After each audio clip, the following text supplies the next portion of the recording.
చెప్పింది నేను అనాలనుకుంటున్నాను. ఎన్టీఆర్ గారి గురించి ఏదో మాట్లాడినారు. ఎన్టీఆర్ గారు బొమ్మ లేదే ఏ ఒక్క ప్రోగ్రాము ఈరోజు టీడీపీ చేయదు. అదే రాజశేఖర రెడ్డి గారి పేరు పెట్టుకొని రాజశేఖర రెడ్డి గారి ఫోటో వాళ్ళ సింబల్ నుంచి తొలగించింది వాళ్ళు.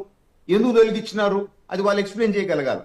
రెండో పాయింట్, మీరు వస్తే అసలు వీళ్ళు సభలో గురించి మాట్లాడుతున్నారు కదా, ఎందుకు జగన్మోహన్ రెడ్డి గారు సభకి వచ్చేదానికి భయపడుతున్నాడు అని అంటే, గతంలో వాళ్ళు చేసిన పనులు ఒక శాతమైనా చేస్తే తట్టుకోలేను నేను అనే భయంతో ఆయన రావటం లేదు. అన్ని తప్పులు చేశారు. నేను సభలో ఉండేను గతంలో.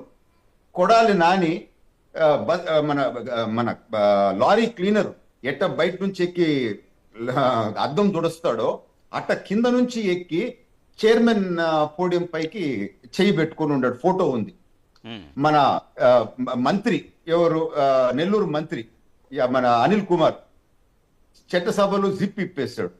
అప్పుడు బొత్స చేతిలో చెప్పు పట్టుకొని నిలుచుకున్నాడు. అనిల్ కుమార్ కన్ను కొడతా ఉన్నాడు. మరొక 2-3 మంత్రులు వచ్చి మా మీద దాడి చేశారు. ఇవన్నీ చెప్తే అసలు ప్రజాస్వామ్య విధానాల మీదనే పరువు తీసేసిన వాళ్ళు ఈ రోజు నీతులు మాట్లాడుతున్నారు అని అంటే ఏం చెప్పాలండి? వాళ్ళకే సిగ్గేసి లైవ్ టెలికాస్ట్ ని ఆపేసి ఇటువంటి పనులన్నీ చేశారు చట్టసభల్లో. అసలు 3 క్యాపిటల్ బిల్ ఎప్పుడు మన సెలెక్ట్ కమిటీకి మేము ఆ రోజు రికమెండ్ చేసామో, అక్కడ పోడియంలో నుంచి పైన గ్యాలరీలో నుంచి ఎన్ని తిట్లు తిట్టినారు తెలుసా వాళ్ళ ఎమ్మెల్యేలు.